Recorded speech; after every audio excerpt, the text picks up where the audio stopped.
Hello all, welcome to the another session, and this video is about traveling salesman problem. So already we completed traveling salesman problem explanation in some other video.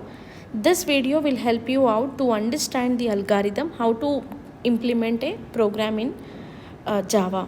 I'm specifying again and again that all the topics of DA you have practical sessions, that DA lab is including of all the major concepts of DA theory, that from the first unit graph is a major concept.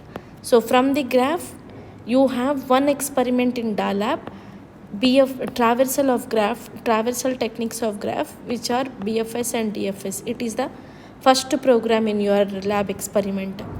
And the second is what searching programs, linear search and binary search. Code these two programs and see the complexity for each time of your key element. For how many comparisons, what is the complexity you can calculate. Programs were already uploaded in KMEC Online Telescope, and for the students who are coming to this campus, they can also have the schedule, and we will be uploading the programs in local server, right? And as far as this traveling salesperson problem is considered, we will be implementing this problem with brute force approach. So based upon this brute force approach also, you have two experiments in the lab. The first experiment is what? A knapsack problem. Already explanation is available in the same channel, and traveling salesperson problem is also one of the problem which can be get solution through brute force method. Now we'll see about the implementation part of traveling salesperson problem. You can make this code little bit shorter also, but I'm taking this explanation. Algorithm will never changes. Maybe using of methods or writing of your looping structure may vary the source lines of code, but algorithm will never modify. Algorithm is the same. Traveling salesperson problem in the sense, if person is starting from one vertex of one city, he has to visit every city and he should come back to the same city from where he started. This is what traveling salesperson problem. Now using brute force approach, what we will do is we'll find out all the combinations. And we'll calculate the cost of the tour. So to implement this thing, I have taken traveling salesperson class, and where I have given all this graph. Now the graph is going to have your adjacency matrix. So your adjacency matrix, let us suppose 10, 15, some 5, 8. What do you mean by this? That I have 5 cities to visit. So we'll take a graph with 5 rows and 5 columns, saying that it is A, B, C, D, E, A, B, C, D, E. All your self loops will become 0. A to A city 0, B to B 0, C to C 0, D to D, E to E. And remaining all are having the cost, that is of cost of the tour. Now, so in the number cities what, how many cities you wanted to visit, that the person wanted to visit, will enter that. So best route is what? After you try with all the combinations, one route will be having the low cost, right? That is what the best route. Now the next is what? We will be taking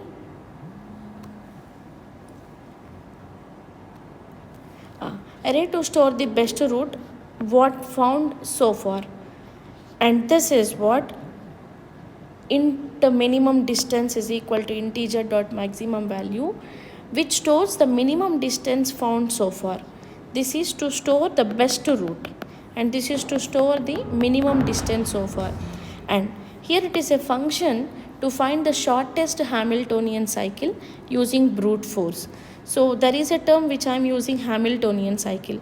Hamiltonian cycle is what we do have in the 4th unit, but as the word came now, I am just defining Hamiltonian cycle. The cycle itself, it defines that it will come back to the original position, right? So Hamiltonian cycle is what? We'll visit all the different vertex and we'll come back to that. We have a in-deep explanation in the 4th unit, we'll see there. But as of now, I'm just defining the Hamiltonian cycle. As we started from the one city, we will be coming back to the same city. So we are just using Hamiltonian cycle over here. So finally, this function, for what this function? This function to find the shortest Hamiltonian cycle using brute force. So for that, we were taken these variables. And the next is what? So we were taken initialize an array representing all cities. So the number of cities, if I entered as 5, for 5 cities we will be taking an array to represent the cities. So next, now this is what important. This is what finding all permutations of the cities. So once you find it, we will be printing the best route, what the route it is having the less distance or minimum distance, what the distance you have. And the next is what? We will be calculating the we will be writing a function to calculate the total distance of a route. So we will be calculating the total distance of a route from vertex to vertex or from one city to other city. And the next is what? Function to generate permutations of the cities using backtracking. So we will be calculating the distance using of backtracking technique, that we will go from A to B. Sorry, we will go from A to B and again we will go from B to C. If you see that this is of more cost, then we will travel from A to D, A to C also. So that is what you are backtracking. And I have one more function which is of swapping function. So this swapping function is to swap the elements from root to starting node. And the next is what we have permutation function, as I discussed just now. So using of this permutations, we will be taking all the chances, all the combinations of all the vertex till you visit all the vertex and you come back to the original city. So this is about traveling salesperson problem. Thank you all.